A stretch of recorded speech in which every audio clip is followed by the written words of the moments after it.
Hi friends, നമ്മൾ ഇന്ന് ഉണ്ടാക്കാൻ പോകുന്നത് ഉള്ളിത്തീയലാണ്.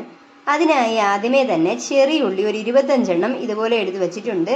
നിങ്ങൾക്ക് നല്ല വലിപ്പം കുറഞ്ഞ ഉള്ളിയാണെങ്കിൽ നിങ്ങളിങ്ങനെ കട്ട് ചെയ്യേണ്ട ആവശ്യമില്ല. നമുക്ക് ഇച്ചിരി വലിയ ചെറിയ ഉള്ളിയായിരുന്നു, അതുകൊണ്ട് തന്നെ നമ്മൾ ഇങ്ങനെ കട്ട് ചെയ്താണ് വെച്ചിരിക്കുന്നത്. ഇതിപ്പോൾ 1.5 കപ്പ് തേങ്ങ ചിരകി വെച്ചിട്ടുണ്ട്. ഇത് നമുക്കിനി വറുത്തെടുത്തിട്ട് വരാം. ചട്ടി ചൂടാക്കിയിട്ട് അതിലേക്ക് തേങ്ങ തട്ടി കൊടുക്കണം.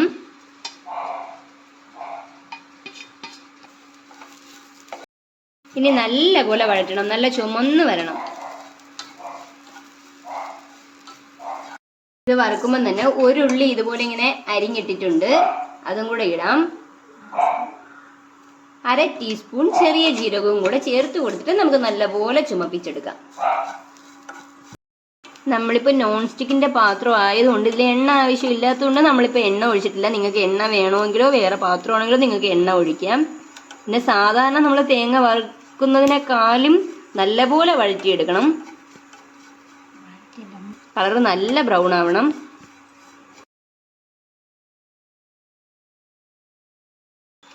ജസ്റ്റ് ഒന്ന് കളർ മാറുമ്പോഴേക്കും നമ്മുടെ തീ നമ്മൾ മീഡിയത്തിന്റെ ലോയുടെ ഇടയിലാക്കി കൊടുക്കണം. എന്നിട്ട് വേണം ബാക്കി ഇതുപോലെ വഴറ്റിയെടുക്കാനായിട്ട്, ഇല്ലെങ്കിൽ കരിഞ്ഞു പോകും.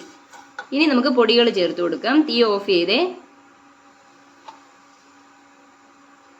1.5 ടീസ്പൂൺ കാശ്മീരി മുളക് പൊടി,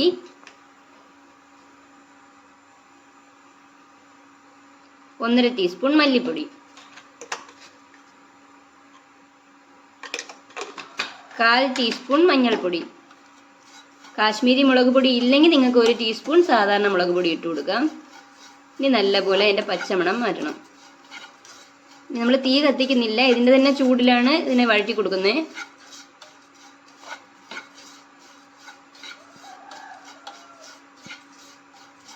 നമ്മളൊന്ന് വഴറ്റി കൊടുത്തു കഴിഞ്ഞിട്ട് ഇതിനെ തണുപ്പിക്കാൻ വേണ്ടി മാറ്റി വെക്കണം. ഇതേ പാത്രത്തിൽ തന്നെ വയ്ക്കാൻ പാടില്ല. വെച്ച് കഴിഞ്ഞാൽ ഇതിങ്ങനെ ഇരുന്ന് കരിഞ്ഞു പോവും. നമ്മൾ പാത്രം മാറ്റി വേറൊരു പാത്രത്തിലാക്കി വേണം ഇതിനെ തണുപ്പിക്കാനായിട്ട്. തണുക്കുന്ന സമയം കൊണ്ട് നമുക്കിനി ഉള്ളി വഴറ്റാം. അതിനായിട്ട് ആദ്യം ചട്ടി ചൂടാക്കിയിട്ട് അതിലേക്ക് വെളിച്ചെണ്ണ ഒഴിച്ചു കൊടുക്കുക. 1 ടേബിൾ സ്പൂൺ വെളിച്ചെണ്ണയാണ് നമ്മളിപ്പോൾ ഒഴിച്ചു കൊടുത്തത്. എണ്ണ ചൂടാകുമ്പോഴേക്കും അതിലേക്ക് 1 ടീസ്പൂൺ കടുക് ഇട്ട് കൊടുക്കാം.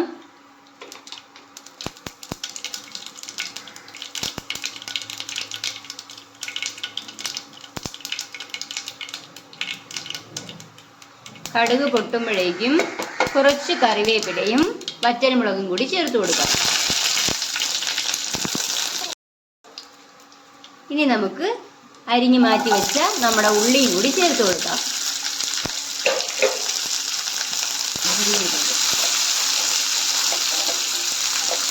ഇനി ഇതും നമ്മൾ വഴറ്റിയെടുക്കണം. ഒരുപാട് വെന്തങ്ങ് ഉടയാൻ പാടില്ല.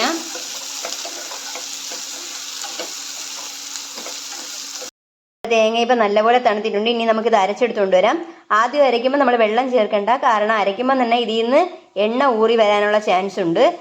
വെള്ളത്തിൻ്റെ അംശം വേണമെന്ന് തോന്നുകയാണെങ്കിൽ മാത്രം വെള്ളം ചേർത്ത് അരയ്ക്കുക. നമ്മൾ വെള്ളം ഒഴിക്കാണ്ട് തന്നെ അരച്ചതാണ്. ഇതിൽ നിന്ന് എണ്ണ ഇറങ്ങി വന്നിട്ടുണ്ട്.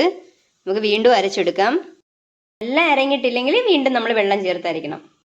ഉള്ളി ഇത്രയും വഴന്ന് കഴിയുമ്പോഴേക്കും നമ്മൾ അരച്ച വെച്ച തേങ്ങാക്കൂട്ടും കൂടി ചേർത്ത് കൊടുക്കാം. ഇതിപ്പോൾ വെള്ളം ഒഴിച്ച് നല്ലപോലെ അരച്ചെടുത്തിട്ടുണ്ട്.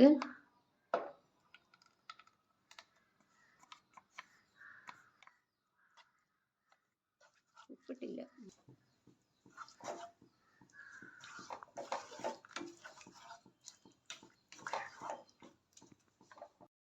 കുറച്ച് വെള്ളവും കൂടി ചേർത്ത് കൊടുക്കാം.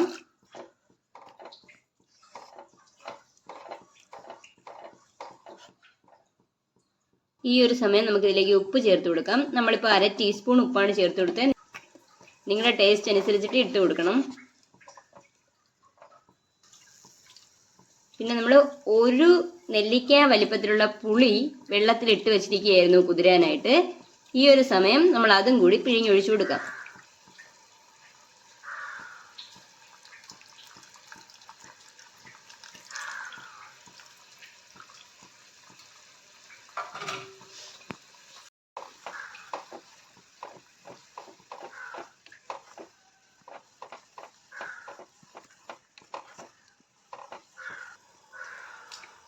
ഈ ഒരു സമയം ടേസ്റ്റ് നോക്കിയിട്ട് ഉപ്പോ പുളിയോ ഇനിയും വേണമെങ്കിൽ നമുക്ക് ചേർത്ത് കൊടുക്കാം.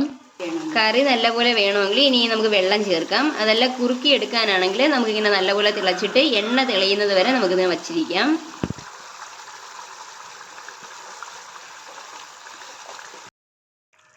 നമ്മുടെ കറി ഇപ്പം തിളച്ച് എണ്ണ എല്ലാം എന്താ തെളിഞ്ഞ് പുറത്ത് കാണുന്നുണ്ട്. ഇതാണ് പാകം. ഇത്രയേ ഉള്ളൂ. നമുക്കിനി ഓഫ് ചെയ്ത് കൊടുക്കാം തീ. അങ്ങനെ നമ്മുടെ ഉള്ളിത്തീയൽ റെഡി. അപ്പൊ എല്ലാവരും ഇതൊന്ന് വീട്ടിൽ ട്രൈ ചെയ്ത് നോക്കണം. എന്തായാലും ഇഷ്ടപ്പെടും. ഇഷ്ടപ്പെടുവാണെങ്കിൽ ലൈക്ക് ചെയ്യണം, ഷെയർ ചെയ്യണം, കമന്റ് ചെയ്യണം, സബ്സ്ക്രൈബ് ചെയ്യണം. താങ്ക്